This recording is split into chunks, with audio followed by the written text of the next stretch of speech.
Hello, everyone. Welcome again to the Skill Up sessions by PeopleCert and DevOps Institute.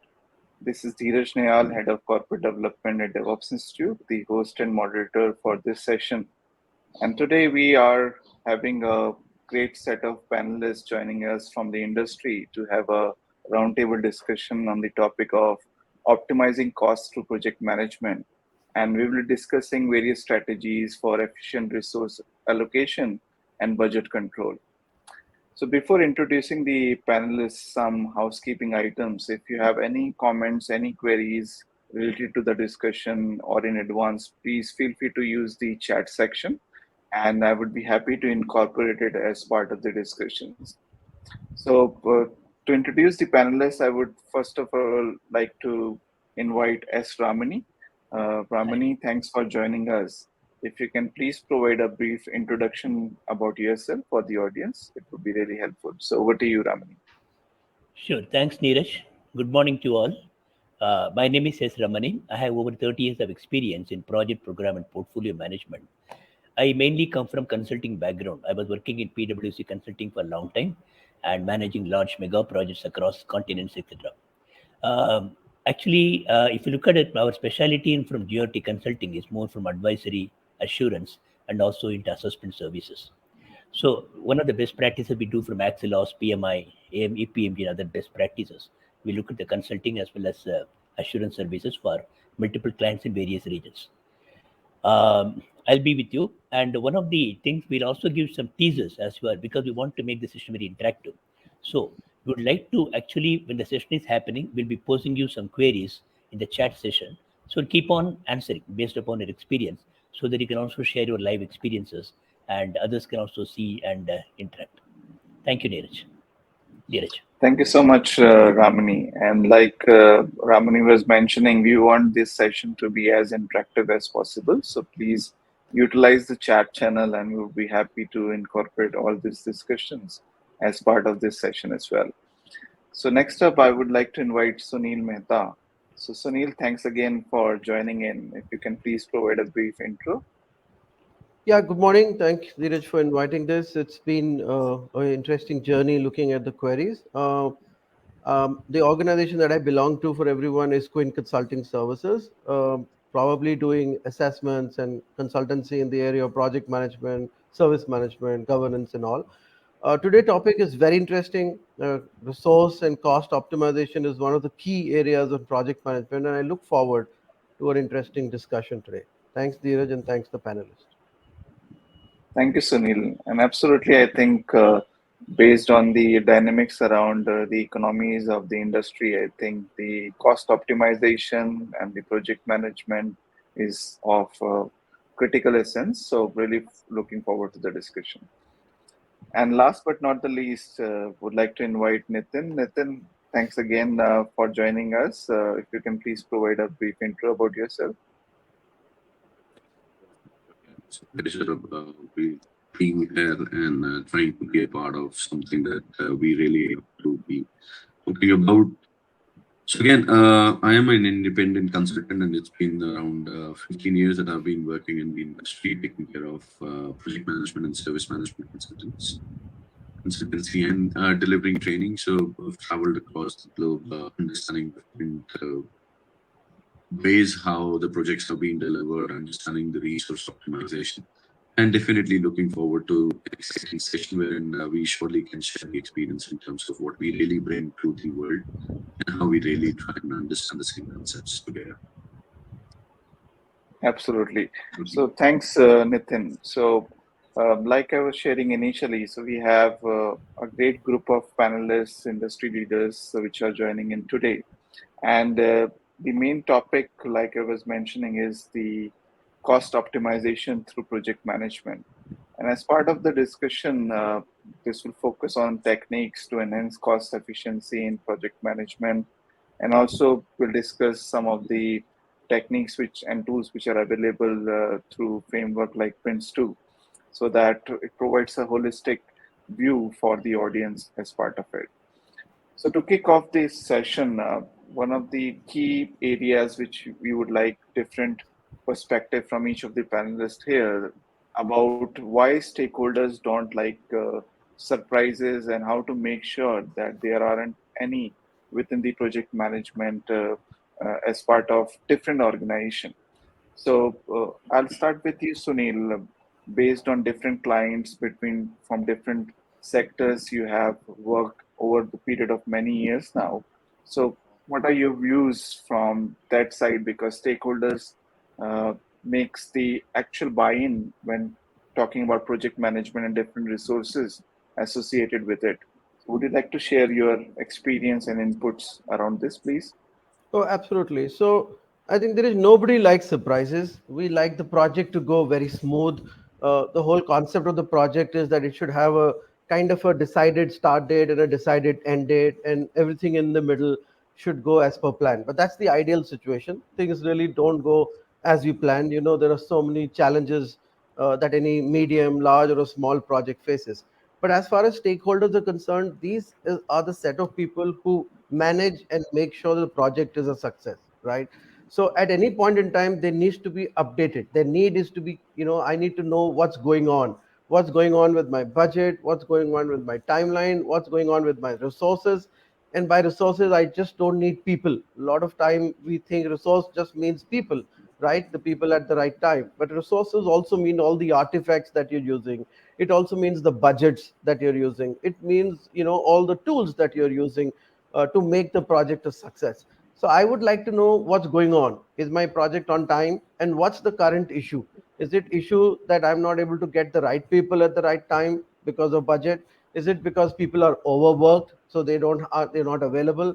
Is it because a budget is slipping on the deadline and because of which people are not available, or my cost is going up? If I know that in advance, obviously I can do something to make things back to normal, right? I get to do the adjustment, and that's the normal. It's a normal human being response, that keep me updated at all time.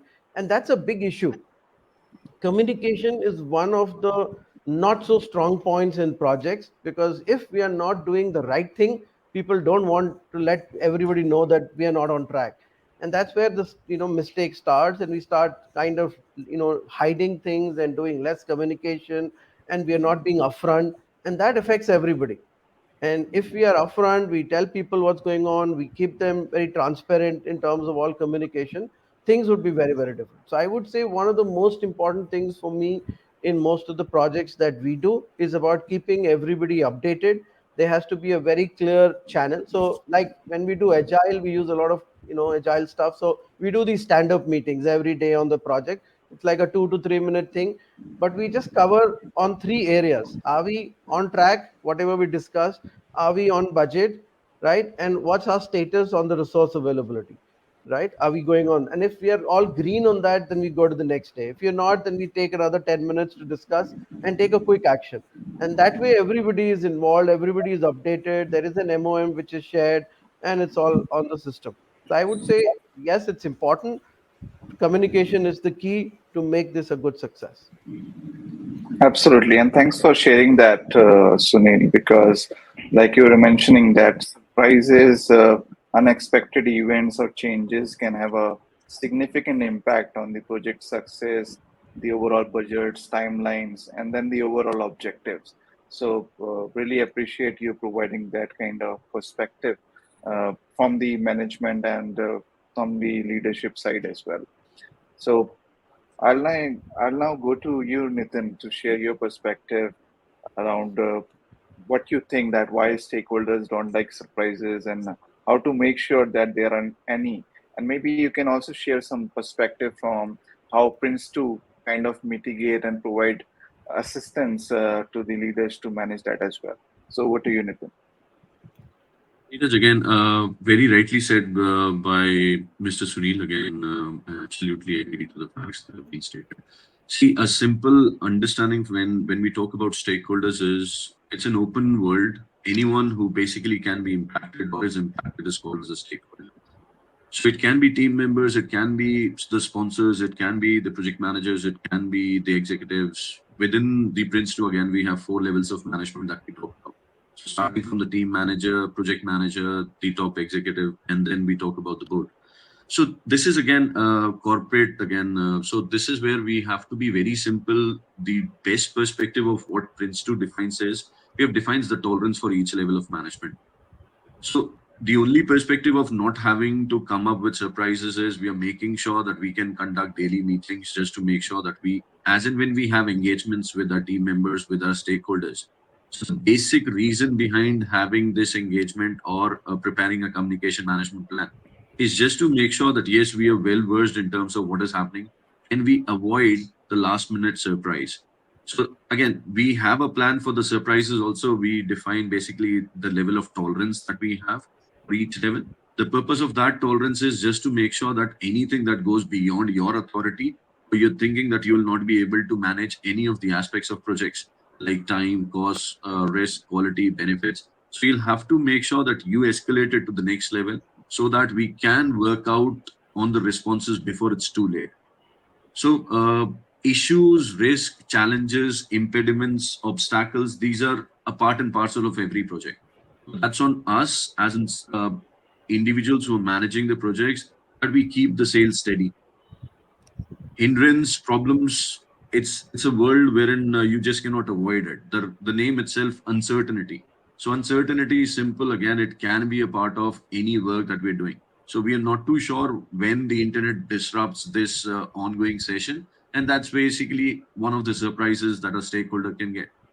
Yes, it is a part and parcel just to make sure that we have practices, we use principles that the ultimate goal is to keep things steady, but then we'll have to come up with the surprises also, and hence we have tolerance. We have basically when we say reserves, so we have management reserves, we have contingency reserves, so we'll try and deal with it. That's how a project manager really goes about. So the only thing that I would suggest is make sure that the communications are fluid. Don't really use it only as in one single aspect, that's only project manager who is supposed to do it. So let it be fluid and try and engage as much as with your stakeholders, and then less number of surprises are expected in those cases. Thank you so much, Nitin. And we have been mentioning that those surprises introduce uncertainty, making it challenging for stakeholders to predict the project's outcome accurately. And then our uncertainty can also lead to increased risk and can make it difficult for stakeholders to plan and allocate resource effectively, which eventually then deviates the overall objective of the project. So thank you for sharing that. And last but not the least, I would like to come to you, Ramni, to share your perspective, and maybe if you have any kind of a live example from any kind, more like a case study about how that kind of client or stakeholder has come across of managing these uncertainty and surprises. Please feel free to share that as well. So over to you, Ramani. Yeah, thanks, Dheeraj. See, in any organization, especially if you look at senior stakeholders, their job is to run the business, not to run the projects. So they will expect the project manager and the project sponsor to give them appropriate red flag through exception management, etc. So that in case something is going to go wrong, they know in advance. They don't like to get nasty surprises. The project is already 10% behind schedule, so to say. Nobody told me or nobody informed me. That's why the Prince 2 principle of management by exception has to be properly done. I think Nitin explained that setting tolerances across various parameters, etc. In many projects we have done, this is not really done. The sense that the tolerances, many people don't understand what is tolerance, why the tolerance should be set separately for cost, schedule, etc. And in many cases, it is left to the project manager to define the tolerances rather than the senior management. So we had a situation when we ran the project, the senior management used to get very routine reports. They lost interest because of very routine report, no red flags. They said, okay, some report is coming, etc. But then when the situation went out of control, the senior management, nobody informed me. But then the PMO said, look, it said somewhere in 25th line, the project is 10% behind schedule. Whereas should have been flagged up right up front. So it is quite important the EPMO and the senior management sit together, design the reports appropriately, design the exception report, and manage the exception very appropriately, so that people don't get surprises, particularly senior stakeholders who fund the thing. They don't get right surprises, etc. I think audience can also give their their own view. Did you find this in your project that senior stakeholders got a nasty surprise that something was not flagged up to them and it went into a problem? You can put in your chat as you are going across. Thank Dheeraj. You can pass on. Thank you, Ramani. And I think you made a very important point about regular reporting and communication, because maintaining open and transparent communication with stakeholders throughout the project is very essential. And then you were talking about providing regular status updates, progress reports, and any changes to the project status promptly is quintessential as well. So that this way stakeholders are informed and can make well informed decisions at various Yep. stages. So Sure. thank you for highlighting that. So to summarize for the audience perspective, so talking about uncertainty, surprises, some of the key challenges which are associated with it is the uncertainty, budget and cost overruns, then the time delays, reputational risk, which stakeholders are worried about the negative publicity or the perception of mismanagement if the project encounters unexpected problems. And then, of course, the change management part. So, how you can mitigate that, which each of the panelists express their views, is through proper planning, through risk management, regular reporting and communication, change control, stakeholder engagement, and then keep on learning that lessons for efficiently planning the contingencies around that. So, Yep. hoping you get a diverse views from each of the panelists as part of this segment, which we wanted to cover. And now, as part of the next segment, and I will again reiterate, if you have any comments, queries, any examples which you would like to share, please feel free to submit on the chat section as well. But as part of the next segment, we would like to go a bit to understand the risk which comes in as part of the project. So, what you can do to identify and mitigate the risk to your project, because risk management is an essential part of project management, and it involves identifying potential risks that could impact the project success and implementing strategies to mitigate or manage this risk effectively becomes really important. So we'll try to gather different thoughts and inputs from each of the panelists here. So I'll start with you, Nitin, to gather your inputs about what you can do to identify and mitigate the risk to your project, and also how we use Prince2 techniques and frameworks as part of it. So over to you, Nitin. So, just to start from the basics, when we talk about risk, this is something which is uncertain. So, as in when we work along our way, basic market myth is that when you talk about risk, it's only about talking about negative things. So, risk is negative, risk is positive. It entirely depends upon the impact. But yes, the major aspect is the thing has to be uncertain. And just because it is uncertain, we have to make a way that we use predictive way and we use adaptive way to deal with risk. So, as in when we try and face it, we'll have to deal with it, or we'll have to plan upfront. So, as per Prince2, again, we have a clear risk management strategy, which basically says we'll have to identify the risk, we'll have to assess, we'll have to plan the response, and then we'll have to communicate the same with all the stakeholders. Now, it is very important that we, in the very first step, when we talk about identification, so identification is something wherein we try and communicate and we try and engage with all stakeholders. And we can use the techniques like brainstorming again. We can use expert judgment. So there have been individuals who have already been working in the same area.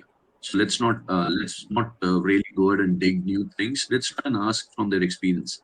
Then we can always do affinity diagrams, SWOT analysis, to basically understand what is our strength, what is our weakness.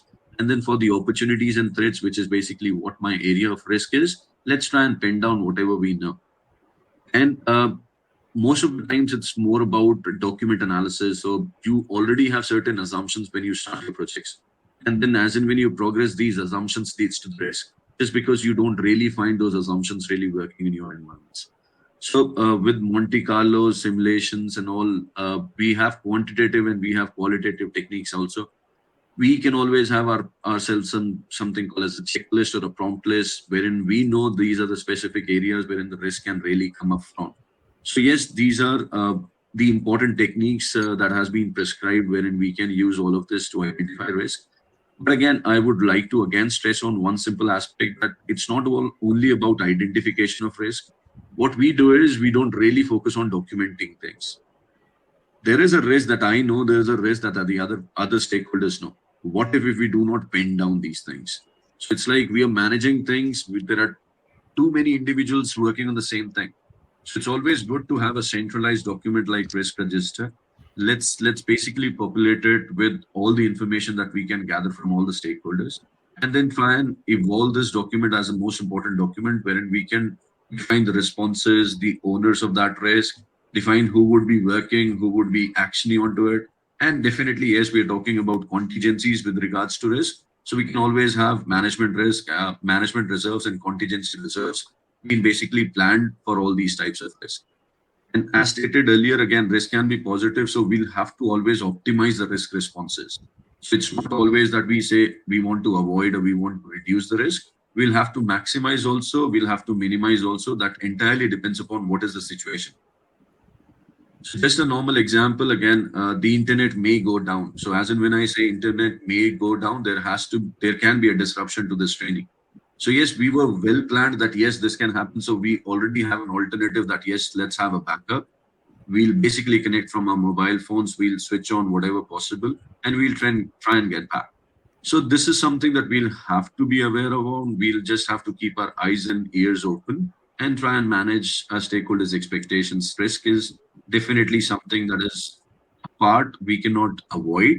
So we'll have to deal with that.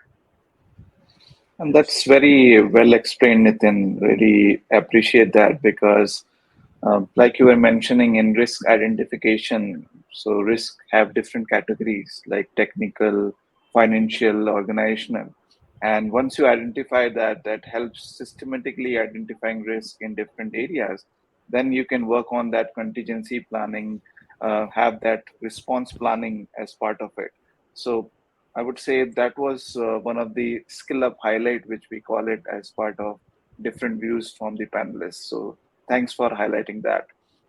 And I will now come to you, Ramani, to share your experience because Nitin has shared from the risk identifying perspective, from the contingency planning perspective. So if you can provide your thoughts and experience for the audience reference, that would be really helpful. Over to you, Ramani. Yeah, thank Dheeraj. See, in my view and in my experience, how companies actually manage risk depends upon their maturity. High maturity companies think risk management is a part of project management. Low maturity companies think more like an afterthought. Okay, we produce a project plan, let us add risk management also. And by default, in many companies, project manager becomes the risk owner for many of the risk, which is not. I would like to share, I would like to ask the participants to share their opinion on why risks are poorly managed in their projects based upon their experience. So we can have a rolling session also. But in my experience, there are multiple ways risk are not, properly managed. One thing is the identification is not done properly because in the low maturity company, they don't have a database of what are the risks, etc. Second, once the risks are not identified, they're not prioritized properly. So the point is low maturity risk or low risk are flagged up and high risk are all flagged down.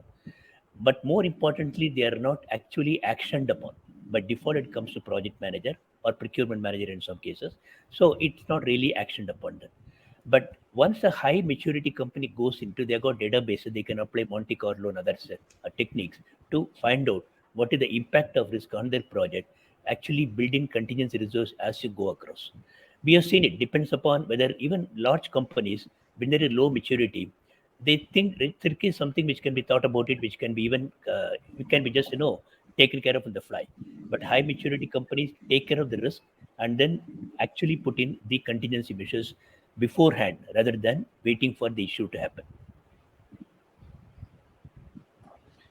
Thank you, Ramani, for sharing that. And I think one of the key point which you mentioned is learning from experience, right? Yep. So conducting lessons learned sessions at key project milestone to capture insights and experience related to risk management, and then Yes. using these lessons to improve risk management strategies for future projects as well. Right. And it's also like one size not fits all kind of proposition. So you have to assess the maturity of Yes. your organization as well. So Correct. thanks again for describing it quite extensively and adding to as an extension what with Nitin has mentioned earlier. So really appreciate that.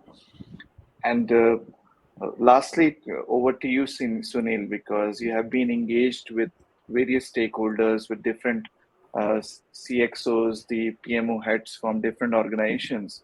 So, would really be keen to have your views on this from different organization perspective. Over to Sure, you, sure. Sunil. Sure. I think a lot has been covered, but I'm going to take maybe a different angle based on some of the experiences. As everybody said, identification of a risk is very important. A lot of time organizations spend in identifying risks. They do brainstorming and a lot of time. And there are two options. One, sometimes the companies come with too much risks. The register is so filled up that the mitigation action is actually too much. It takes too much time to try to mitigate all the risks. And the diversion goes into that rather than trying to manage your resources more effectively or try to run the project, right? So I think that I saw in some projects. In some projects, because they are low maturity, they want to only create a basic set of risk elements and they quickly kind of overcome that. So yeah, we've seen both. I would say we need to maintain an optimum level of risks. We can't cover all possible risks, right? Like Nitin said, internet is going down, you probably have one backup, but you don't go and do 20 backups. That's too much. One, too much of a cost, and second, too much of botheration and too much time spent on that. So you need to optimize that. So that's one point I will say. Second, Ramani did touch, there's a lot of knowledge sharing. We've done enough projects over time. Any organization would have decent size, would have done multiple projects. They don't collate the knowledge and share it with other project managers, right? What? Because the typical risks, 80%, 75% of the risk would be very similar, which is based on the organization's, culture, the silos, the way the management thinks and works. That can actually be collated and put together in those registers already, and only that 20-30% very specific to that project will get added, right? And that way it's much faster, much more easier, and people know how what to do with it because they've already done it multiple times. And the third element would be people sometime, and I picked that up in the beginning, have to be very upfront. If there is a risk, right, and we need to flag that. We can't hide it under the carpet, and risk will change as the project progresses. So it's not just one risk register that we do at the beginning of the project. We need to review it, we need to action it, we need to kind of have brainstorming again and again over time. And during the time, if people notice that now this was not a risk and now it's become a risk, it needs to be flagged up. And I see that getting missed. Once the train runs, people are only looking at what originally started and don't try to update it very frequently, or are not communicating to all the stakeholders openly, right? And I would say these would be some of my points. But it's very important to have a risk register, very important to create a right action plan on it, and very important to execute it and see the impact of it. Because if you spend too much time in creating the risk and discussing around it, then we get very little time to actually action it and see the right impact on it. And these would be my thoughts, Dheeraj, on this topic. Thanks, Sunil, and thanks for providing that extension to what Nitin and Ramani was mentioning earlier. And just to summarize from the audience perspective, so uh, I mean, even with the Prince2, risk management is an essential part of project manager management, and it involves identifying potential risks that could impact the project success and implementing strategies to mitigate or manage these risks effectively are shared by our experts here. So we spoke about risk identification, we spoke about risk analysis, we spoke about risk register, the risk response planning, the contingency planning, the risk monitoring and control, and then learning from experience, and while uh, ensuring that the stakeholders are engaged. So these were the typical techniques and inputs which were shared by the experts here as part of this segment. And now, before moving to the next segment, there was a question from one of the participants that how to use the Monte Carlo in real control project. Could we advise some useful tips? So I think Nitin, you mentioned it briefly. If you would like to take your inputs on that.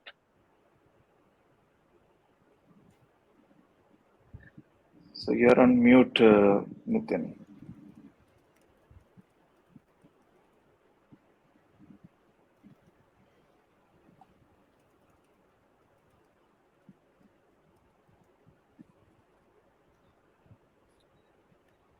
Not able to hear you.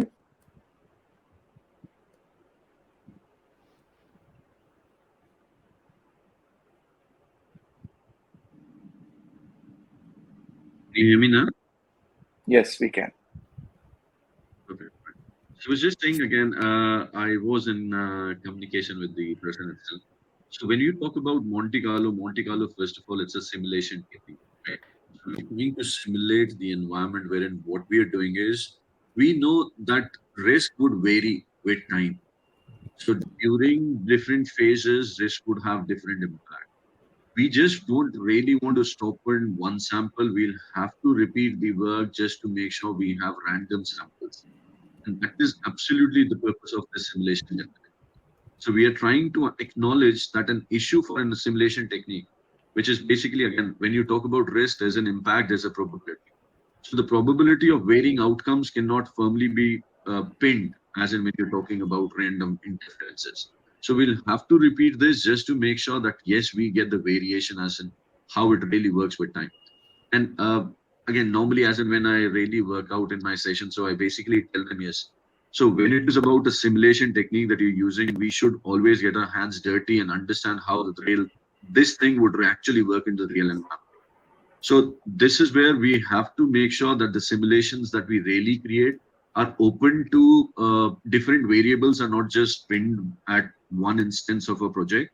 It has to run across throughout different aspects that we cover. Thanks, Nitin. So hopefully that provides some more broader context. And please chip in, Ramani. Yeah, thanks, dear. See, one more point is Monte Carlo analysis, etc., require good data points. If the data is weak or poor, analysis will also be poor. That's why we don't recommend Monte Carlo to companies which are low in maturity. Otherwise, garbage in, garbage out, will come out.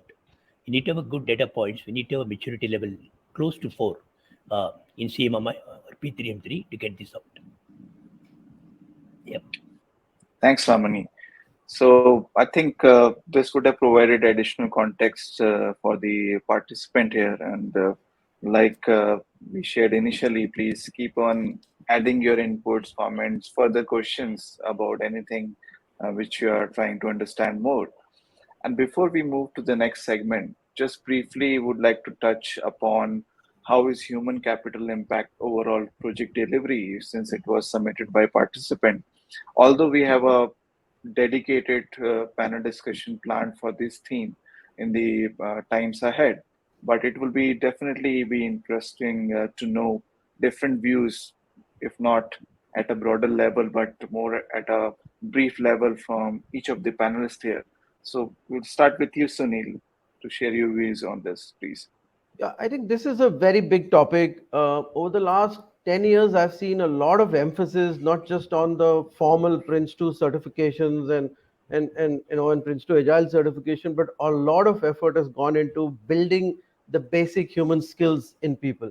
And we say, as a project manager, you should be able to take a decision, you should have the basic leadership qualities, you should have the risk taking ability to a level, and so on and so forth. But it's all in theory. That is very difficult. If I have to employ somebody, I can do a test, right? I want them to be Prince 2 practitioner certified or XYZ, but it's very difficult to ascertain what's the level of risk taking ability this guy has, or how assertive is he, and how is his relationship building.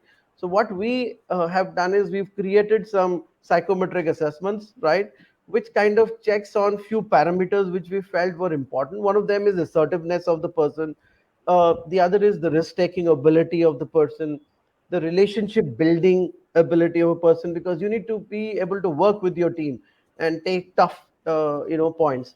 How analytical is the person? Is he or she just looking at data and kind of doing on that, or they use the context to the project?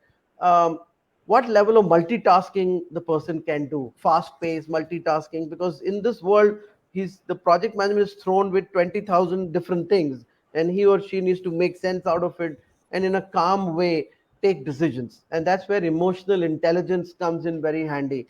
Are you able to act when it's a high pressure, high risk kind of an area? How do you manage patiently, how methodical you are? And if there is a very gray area, not black and white, but a gray area, how do you take decisions? How do you think out of the box? How do you look at compliance? So it's a combination of these critical human skills element, which will make you, one, a better human being obviously, and second, a better project manager. And we've been experimenting for the last 10 years. If sometime it works, you can also fake the psychometric test. But some of the key skills, as I mentioned, those 8 key skills, is what we will be looking at in an effective project manager to be able to make decisions and do a project in a successful way. Dheeraj? Thanks, Sunil. And I think you touched upon very critical points here. And these are the things which we also encapsulate from industry through our annual research report, Upskilling IT report. And we talk categorically around human skills, aligning it with project management to different domains and frameworks as part of it. So I think, like we said, it's a very broad topic, and that's why we have a dedicated theme associated with that. So, but thanks for providing it context so that the participant have more like a teaser about to understand more broadly and categorically about it. Ramani, if you would like to add anything on this from your end, please. Yeah. I would say first and foremost, project manager is a mentor for the team managers. He or she needs to mentor the team members. Apart from technical skills, what should be skills? Interpersonal capabilities, skill management, stakeholder management, risk management, and if they are facing pressures, actually make them comfortable in the domain, etc. So the way in which project manager manages the project, I would say 80% is human skills rather than 20% technical skills, particularly in the large scale project that we handle. So it's important for the project manager to have leadership skills and make sure people are comfortable, convenient, and also make sure they are able to contribute their best to their skills. I would think it's a very key skill for the project manager. Thank you, Ramani. And also, just from navigating through the chat from the audience perspective around Prince 2 as well. So there is an updated version of Prince 2, which is just being released from PeopleCert as well, which is providing an updated content aligning with the industry, aligning with the human capital and the skills required in the new age as well as part of the modern enterprises. So please feel free to follow the communication from PeopleCert around that as well. Uh, so now we will move to the last segment, which again is One quite minute, Dheeraj. important. Sure, Raman. See, there is a participant 700 who has raised the query. I just like to reply before we move on. He said, Sure. I am a qualified Prince 2 practitioner. What additional training course would you suggest he should take up? I think I would suggest we should go for program and portfolio management. The point that project management is thing, but we need to ramp up to skills up to program management, portfolio management, change management, which are important because people should not get stuck up at the project level. It's more like a bottom-up approach, but more from the top-down approach, we need to look at the portfolio level skills and also the program management skills. Axelos has got MSP, Managing Successful Program, Management of Portfolios, P3O, which is EPMO. They can look up those certifications also. Thank you. Thank you, Ramani. So hopefully that answer your query related to that. So like I was mentioning, now we're moving to the next segment about how to measure and manage the cost of your project and how to keep it to budget. And we did discuss it a bit briefly in the earlier discussion, but this segment requires a much more broader discussion and different views from each of the panelists here, because measuring and managing the cost of a project and adhering it to the budget are crucial aspects of project management. So we'll start with you, Nitin, to share your perspective around this piece. Over to you, Nitin. Right. So, yes, again, when we talk about cost, so cost is directly related to the resources that we use. So it's all about understanding what man resources and raw material or consumables or what fixed cost can really come up. So it absolutely goes in terms of planning again. So whether you use predictive environments or adaptive environments to really work on your projects, it's all about understanding a clear perspective of what resources do we really need. And see, it all also depends upon the culture of the organization. So, as in, we basically use culture eats strategy for breakfast. So, when I say this again, what I really want to make sure is I can always have 100 odd individuals working within my team. But what if they do not really collaborate with each other? So, the work that can be done within 2 days can actually extend it to 5 days also. So in those cases, what is the real point of managing your resources and having your budgets assigned? So when you talk about budget, we talk about quality also. We talk about resources also because so there's something called as cost of quality. Cost of quality is the amount of wastage that may happen within the project, which is definitely due, which is basically as and when the product is handed over to customers and they come back saying that no, this is not something that we were expecting. So there is a lot of scrap, there is a lot of rework needed in those cases, which may even be worse in terms of getting the customers on track, just because that's a lost business, that's a lost opportunity. So there's a bad word of mouth. So yes, we have to plan our cost effectively by understanding the resources, by setting up different milestones, and definitely bringing a culture of collaborative aspect rather than just focusing upon the siloed culture. So these are aspects that definitely brings up about understanding the cost. And within principle, again, specifically, the best part that I like is we have different levels of management clearly defined. For each level of management, we have clearly defined the tolerance. So when it comes to tolerance for the cost, what a team manager can take a decision, what a project manager can take a decision, because ultimately it's about making sure that the work happens at the grassroots level with the team. So as and when the team is not able to work out onto the things as per the budget, they'll have to take the help from project managers. If project managers does not see that he will not be able to make things within the stage, so he goes to the executive level, the board levels, and then the board goes to the corporates just in case if the project is not really being managed properly. So these are things that we really have to understand and definitely within PPD, the documents like product description and project product description, we define these tolerances very clearly. Thanks, Nitin. And again, there were lots of skill up highlights there about cost baseline, cost estimation, cost tracking and monitoring, then cost reporting, cost variance analysis. So I think, and then also the lessons learned, like you were discussing earlier, so that the evaluation in terms of the cost performance and identifying areas for improvement for future projects are also being included as part of the overall exercise. So thanks for sharing that in a much more broader context. And I'll go now next to you, Sunil, to share your perspective and also something which Nitin mentioned from the stakeholder perspective, because again, it's a very critical element from any organizational point of view as well. So over to you, Sunil.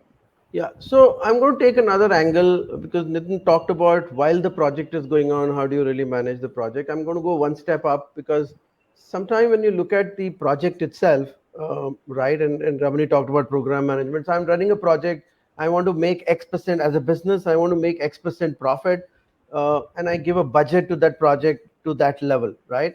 And normally, when the team is created, they don't challenge the budget, they go with it because it's been created by a big stakeholder team, and we execute that. And on our way, we realized that either it was a very, very, very, very tight budget, or we did not understand the expectation from the customer. And now they're asking for additional stuff, additional resources, additional people, additional tooling, which we had not incorporated in the original planning. So how do we manage that kind of stuff is what I'm going to talk about. And it brings back to my last question on the softer skill part of the project manager, how he or she are able to take that kind of stuff, be very transparent, create a business case for their management and saying, hey, we started with this kind of timeline or this kind of budget, it is going to go over that. And why? Because of these four reasons. If somebody at the business level can go and talk to the customer and convince them that we're going to give only this and their expectation is this,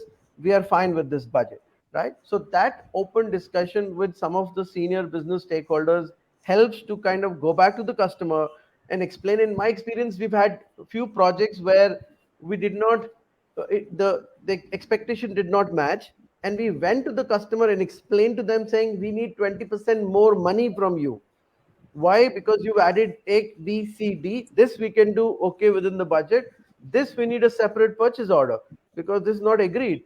And they obviously, as customer, they push you, they threaten you, they do all kind of pressure tactics. But if you're clear with them and your intent is kind of very, very up out there, they normally do that. And in both those cases, the customer gave us that additional, not 20%, they reduced it a little bit, but we were able to get an extension on the budget side and we were able to fulfill their expectation to the best.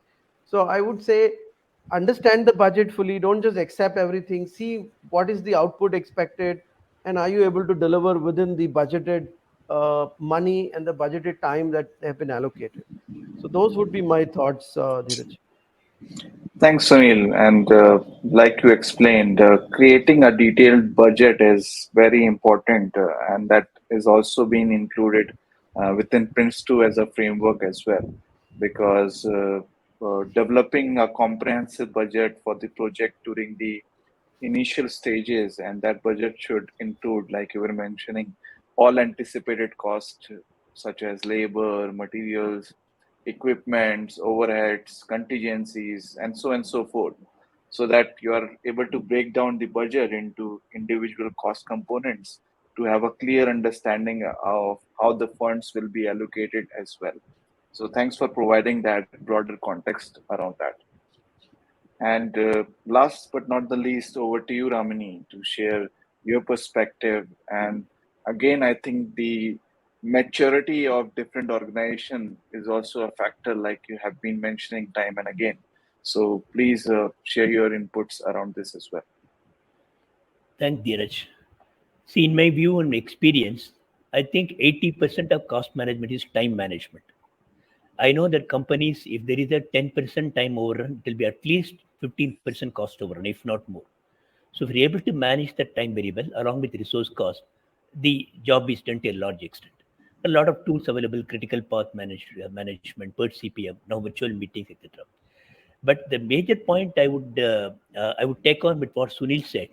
Most of the times, the budget which is presented to the project manager itself is faulty, in the sense that it has not been properly estimated through product-based planning, like Prince2 recommends. Somebody has done it and you take it and you discover, okay, we are not considered that aspect, this aspect, etc. So it is the responsibility of the project manager to scrutinize the budget which is presented to him or her. Has it taken care of the product-based planning, work breakdown structure? Has it taken care of the contingencies, etc.? So that if it is not done properly, it will show up sooner or later as a part of the project management. That is, I think, a professional responsibility of the project manager before accepting something which is not feasible, and later on say, okay, this has gone beyond the pressure. In many cases, I have seen that once the project manager meekly accepts a project budget and then starts raising change requests, senior stakeholders say, why you didn't tell me earlier? It's really upfront to look at what is feasible, what is not feasible. If some additional funds are requested, make it sure it is available. Now, that depends on the maturity, as you Dheeraj correctly said. The more mature the company or level 3 plus, etc., you got cost databases, you got time databases, how the previous project went, etc. You can estimate from there and then provide a more realistic estimate. So, reference class forecasting, etc., are the tools that can be used for more realistic time estimate and then cost estimate accordingly. Yeah. Thank you, Ramani, for sharing that as part of the extension to what Nitin Sunil mentioned.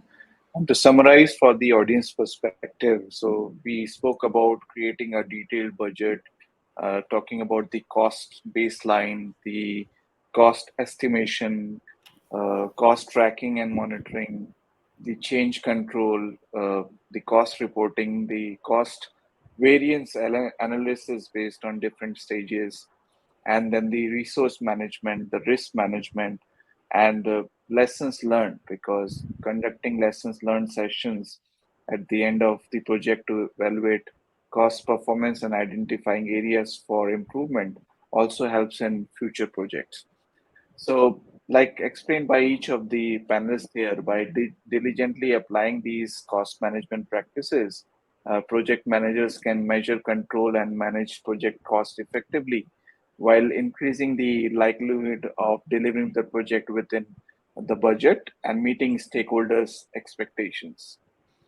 So, with that note, we would like to move to the last end of the sessions in which we talk about some of the anticipated changes which we foresee in the times ahead.